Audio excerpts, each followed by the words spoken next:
Hey gang, so a little something different today. I'm responding to somebody who made up a video directed to me, responding to a video I made, responding to one of his videos. Now, the issue is that he presents such a bad misrepresentation of the science that I can't tell you if he just doesn't understand the scientific theories he's talking about, or if he does, but deliberately represents it incorrectly because he doesn't want to argue in good faith. I hope it's the former. I don't want to attribute dishonesty where an honest misunderstanding could be the explanation. And hopefully the science can get worked out, but it will require a bit of time. Oh, okay. I don't even have time to tell you how wrong you are. Actually, it's gonna bug me if I don't. Put on a pot of coffee, kids. This could take a while.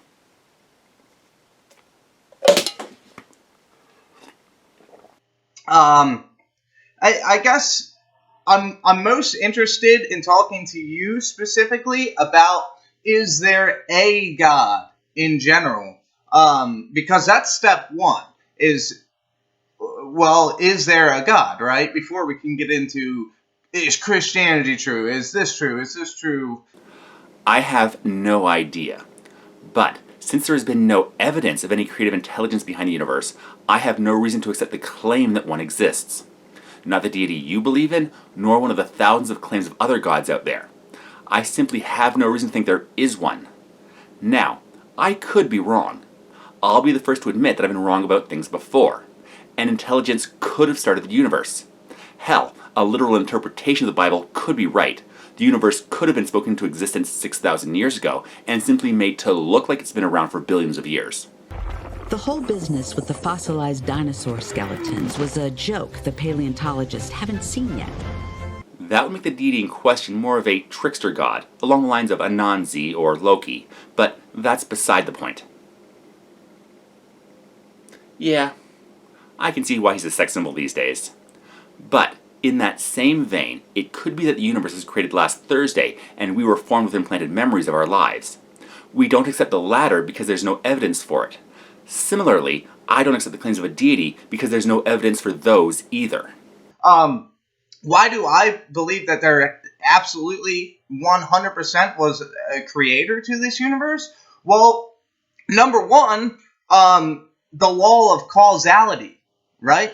The laws of physics as we know them. The law of causality states that everything that exists has a cause outside of that thing. No matter what you're talking about a chair. Somebody made that chair. And there was something that put that chair into existence outside of that chair itself. And that is a law of physics for the entire known universe. But for some reason, when talking about the entire universe itself, everybody seems to throw that law of physics out and say, oh, well, the universe is either eternal or created itself naturally somehow. And that doesn't make sense. It doesn't make any sense. Think about it. Think about it using that law of physics that we know. That's impossible. It's completely impossible. How's the universe eternal? It couldn't be. Where did it come from? It had to have been a source outside of the universe itself. Well, now we get to the unknown. What caused the universe? If we're going with your law of causality argument, then that leads to a few points to bring up. The first is, of course, what caused God? Now, the standard theologian answer would be, God is eternal and outside the universe, so the laws of causality don't apply to it. Which is special pleading. Everything has a cause except for God because it's God? If that's the case, then some things don't need a cause. So why should we assume that said uncaused cause is intelligent or create the universe in any deliberate manner? One of the defining characteristics of a god is having some kind of intelligence and not just a mindless process. But if there is an uncaused cause behind the universe that is eternal and not bound by the laws of physics as we know them, why would it have to be intelligent and therefore be considered a god? And so that leads us to Abiogenesis, right? Let me find that on my notes here. Okay, so yeah, the first thing that every evolutionist says about abiogenesis is this isn't a part of evolution. This is something completely different. That's not true. Yes, it is something completely different. I'm afraid we're going to get into some kind of repetitive loop of no it isn't, yes it is, no it isn't, yes it is. No, it isn't. Yes, it is. No, it isn't. Yes, it isn't. Yes, it is. No, it isn't. Yes, it is. Abiogenesis simply deals with how life began. Biological evolution deals with how life changes. Two separate topics. I'm sorry, that's not true. I'm not going to give this to you because most evolutionists just want to skip right over the origin of life and go on to how life evolves. Well, what is it that abiogenesis is? It's defined as the evolution of the first cell. Okay, let's get a few terms straight. Technically, evolution only means change, so there are many kinds of evolution. However, in the common understanding, when people talk about just evolution, they generally refer to Darwinian biological evolution via natural selection. That's the most common understanding of the term. If you don't know how one type of change occurs, that doesn't mean nothing ever changes. We may not know what the process was for non-living matter to change what we consider alive, although I did bring up a fairly prominent theory in the previous video regarding the development of self-replicating molecules. But we can still understand how living organisms can change from one species to another. We don't need to understand everything about a subject to know something about it. I mean, can anybody think of a project that uses known physical properties of a substance without knowing everything about it? I said, can anybody think of a project that uses known physical properties of a substance without knowing everything about it? Where's the Life of Brian Aqueduct clip? Well, I need some kind of transition. Check the library. Fine. What a Mickey Mouse operation we got going here. Okay, starting recording again in 3, 2, 1. I mean, if you look at the aqueduct. Oh, the aqueduct! The water aqueduct! Aqueduct? Lame. The Romans in 312 BCE built an aqueduct to transport water in and out of the city. But it wasn't until over 2,000 years later that Lavoisier worked out the chemical composition of water was 2/3 hydrogen and 1/3 oxygen. Fluid dynamics still worked and was understood by the Romans, even if the fundamental nature of water itself wasn't understood. In the same way, we don't need to know how life formed to know that it changes. And so diving into abiogenesis, there's plenty of reasons that life could not have begun on its own. Life doesn't come from non-life. Number one, right? Everybody knows that. No, not everybody knows that. I've brought up a fairly prominent theory that could explain why self-replicating molecules could form in order to deal with excess energy in my previous video. Again, it may not be the right one, and we may honestly never know for sure, but people are looking and trying to figure out how life came to be, not just saying, everybody knows it can't happen. Number two, cytosine is a crucial example of how you cannot get the first cell through natural processes. The reason being, cytosine is only created within the cell. That's the only place it's created in the entire universe is within a cell. And you have to have the whole cell. You have to have working proteins before you can get cytosine. But in order to get this working cell, you need cytosine. So you got a chicken and egg problem. No, it's not a chicken and egg problem. NASA has demonstrated how, through natural processes involving exposing certain chemicals to ultraviolet radiation, the creation of several key components needed for life, including uracil, thiamine, and as you brought up, cytosine, can occur. They've recreated the conditions where chemicals like cytosine can be formed outside of a living cell. It can happen without the need of any supernatural assistance. And that leads me into the idea of star formation, planetary formation, because you have a similar issue, chicken and egg problem issue with the star formation. You were talking about fusion, how a gas cloud collects particles and then it implodes on itself, creating a star which fuses more chemicals and then eventually explodes into a supernova, shooting the chemicals throughout the universe. And this is not only stellar evolution, this is also their attempt to explain chemical evolution, because that is part of the theory as well. Before we can talk about abiogenesis even, well, before we can talk about life evolving, we have to talk about abiogenesis. We have to. Sorry, I'm not going to give it to you. That's part of the evolution theory. Stellar evolution is in no way related to biological evolution. Biological evolution relies on self-replication with variation. Stellar evolution is simply the physics of how stars form, change, and die. No self-replication is involved. Stars, if you didn't know this, don't give birth to similar but slightly different baby stars. The two, apart from discussing how things change, have nothing to do with one another. It always was, always will be. You can't just throw it out because it's not making sense right now. Nobody is throwing anything out right now. How stars form and how biological organisms change are both well understood scientific theories that have, and I can't believe I have to keep saying this, nothing to do with one another. And before we can talk about abiogenesis, we need to talk about chemical evolution. Because we're made up partially of carbon. So how did we get carbon from the elements that the Big Bang originally supposedly created? How do we get carbon from hydrogen? That's a problem. And so they say this fusion within the stars, and that ties into stellar evolution as well. But the problem is, well, one problem is the chicken and egg problem. Stars are made up of these chemicals that they are claiming that the stars fused, lesser elements into greater elements. But the stars are made up of these chemicals. So what came first? The star that's creating these chemicals, or the chemicals that's creating the star? The chemicals that create the star came first, specifically hydrogen. Hydrogen was a byproduct of the massive expansion of heat and then cooling from the Big Bang.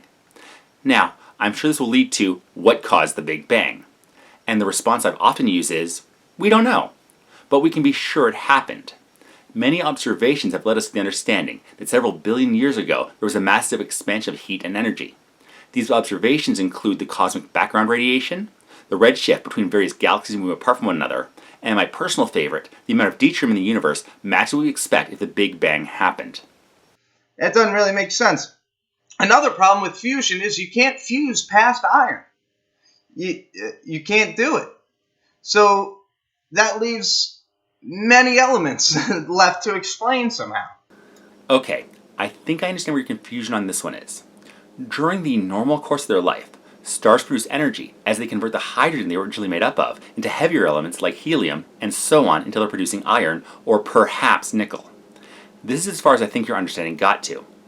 Iron is the heaviest element that can produce energy when being fused.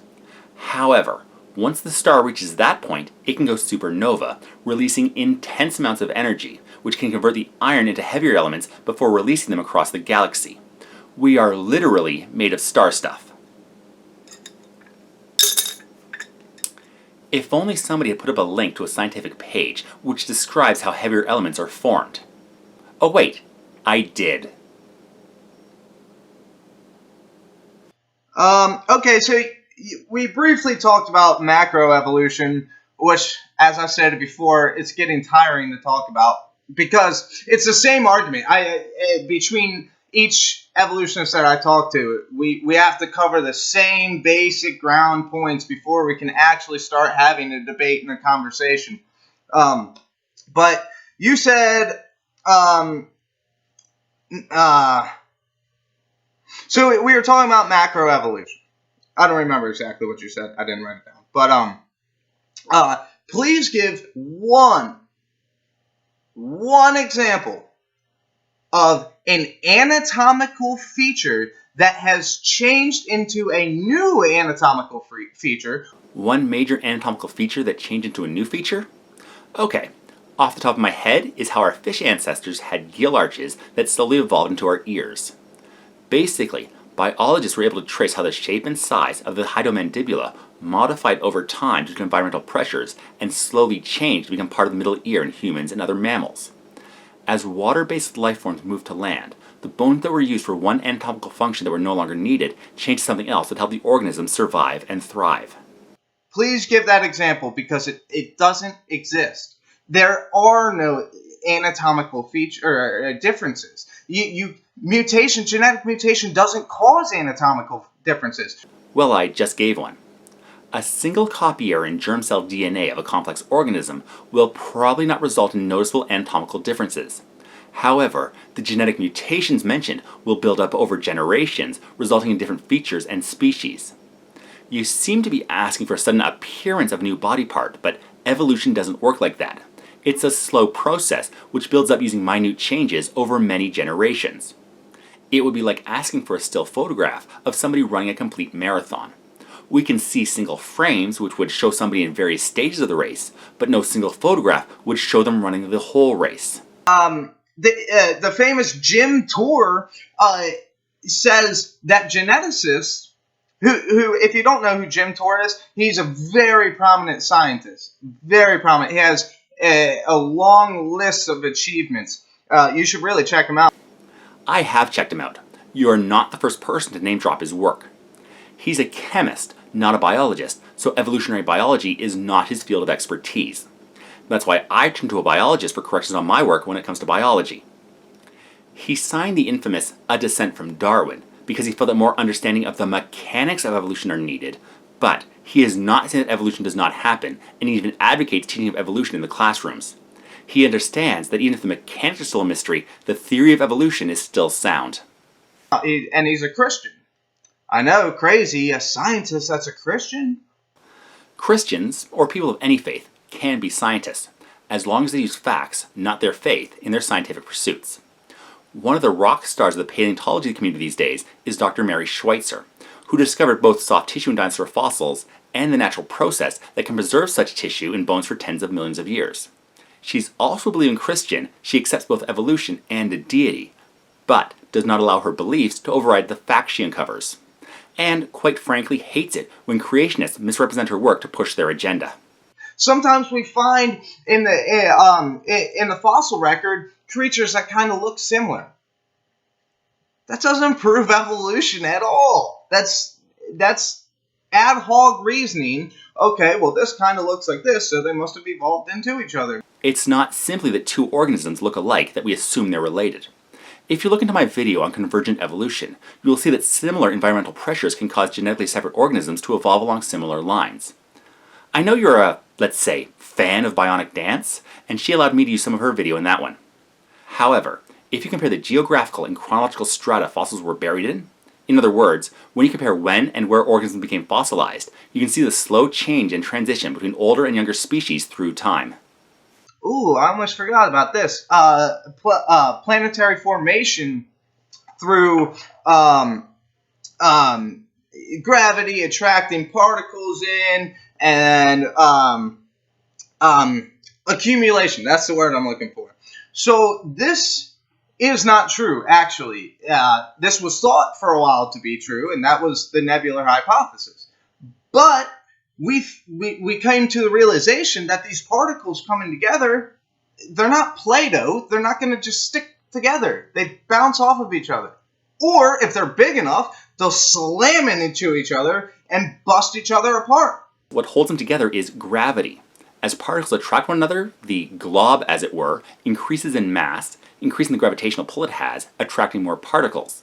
This collection will get larger, and they can attract even more particles. The gravity attracting them together will keep them together. In general, the particles will be too small to have enough energy to burst apart, as you claim, and even if they did burst apart, the components will still be pulled together because of the gravitational field. Once enough mass gathers together, it will pull in on itself, the pressure forming the loose ball of particles into a compact one. I'm not made of Play-Doh, and neither are you as far as I know, and we still stick to the Earth if we don't exert force to move off of it. Okay, so then we talked about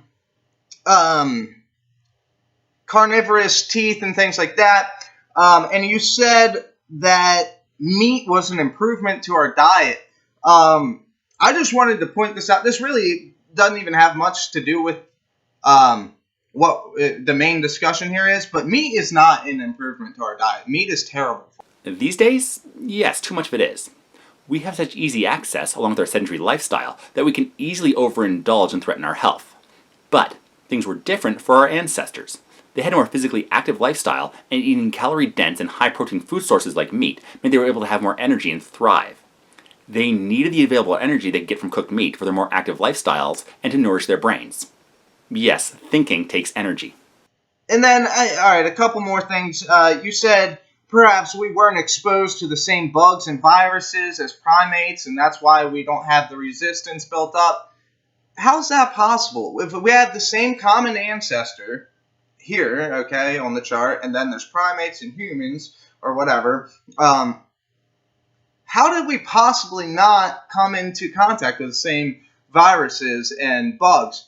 Okay, maybe this was my fault and I didn't explain it right. Guys, go check out my previous video, let me know if I was unclear. If this was on me, I want to do better. I'll try it again and add graphics. Assume that we have a population of species X. Now, if that population physically separates for whatever reason, say one portion of the group moves into habitat 1 while the other stays in habitat 2 where they can no longer interbreed, they'll start to diverge genetically, still very similar with only minor changes in each generation at this time, but eventually they'll both evolve into new species Y and Z. Now, let's assume that the group in habitat 1, as it evolves into species Y, is affected by virus A, which is only found in habitat 1. As it evolves, it will develop immunity to virus A. As the group in habitat 2 evolves into species Z, it will not have encountered virus A and will therefore have never needed to develop an immunity to it. So, while they have a common ancestor, one branch was exposed to a pathogen and developed immunity to it, while the other branch wasn't and didn't. And the last thing I wanted to address, you said we might not have that thick of skin because we have clothing, or, we have to wear shoes because we were able to make shoes. But how is that beneficial?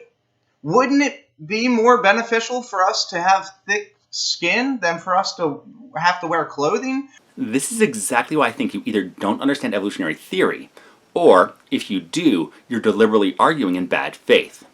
Evolution of complex organisms like us takes hundreds of thousands, if not millions of years. If we move to a colder biome, for example, our bodies will not suddenly get thicker skin. Remember, individual organisms don't evolve, populations do. It takes time and generations. But because of our ability to use tools, we can respond much faster to the problems we face, and as a result, have reduced the environmental pressures that drive us to evolve. Tools like clothing allow us to adapt almost instantly to many circumstances, like a colder environment that we encounter. If we had to evolve in response to these circumstances, it would take generations of guess and check to evolve in such a way. And of course, evolution isn't nice, so it would more often than not result in the death of those offspring that did not mutate in such a way that would help them survive. Trust me, losing a child isn't something any parent would want. It's better to wrap them up and keep them warm than to hope that maybe they and their offspring will have a better chance to survive the elements, eventually. If I needed warm, protected feet, I could hunt down a deer, kill it, skin it, tan the hide, cut the tanned leather into pieces needed for moccasins, and sew those pieces together. Plus I would have the bonus protein and calorie-dense meat to nosh on while preparing the hide. And while this may seem like a lot of time and effort, it's still much faster than hoping some of my kids have a gene mutation that allows them a slightly better chance to survive the elements, and over the generations, hope my descendants will develop thicker feet. That wouldn't even help me really, only my descendants. For instance, when it's hot and I'm working and, I'm putting on extra layers, for instance, if I'm doing welding, which, sometimes I do have to do in my line of work. I have to put on a big leather coat, even though it's 90 degrees out, to do this because my skin is so thin, it will be damaged.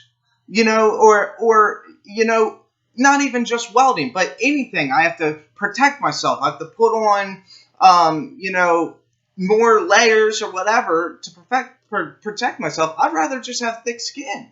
That seems more beneficial than creating clothing. You've pretty much proved my point, that you don't understand biological evolution or are just making bad faith arguments. Possibly. But I want to give them the benefit of the doubt that it's just a misunderstanding. Modern humans came into being about 250,000 years ago, long before we started welding, so there's been no need or pressure to evolve natural protection for welding. If your boss wanted some welding done, they wouldn't say, "Hey, can you have some kids and only let the ones with thickest skin survive and breed, and in several generations you may have some descendants with thick enough skin that isn't damaged by the sparks?" This isn't even getting into the other PPE needed, like helmets, goggles, respirators, and such that would take much more time to gain biologically. By the time enough generations have been selectively bred for welding, the contract for whatever your boss needed to be welded would probably have expired. It's much easier and faster to just throw on a jacket and whatever other PPE are needed and deal with being uncomfortable for a bit than try to breed a new species of human whose body is acclimatized for welding. That's why being tool users was such a boon to our ancestors. It allowed us to rapidly advance across the planet without needing to evolve much to the different biomes we were in. The point with evolution that you seem to be misunderstanding is that it takes time. You can't just evolve yourself a thicker skin. If the environmental pressure is there, then it could select for offspring with thicker skin, but it will not happen right away. Biological evolution takes time. A whole lot of precious time. It's going to take patience and time to do it, to do it, to do it, to do it, to do it, to do it. Right? Gonna take time, whole lot of precious time. It's gonna take patience and time to do it, to do it, to do it, to do it, to do it, to do it right, child. Put on a pot of coffee, kids. This could take a while.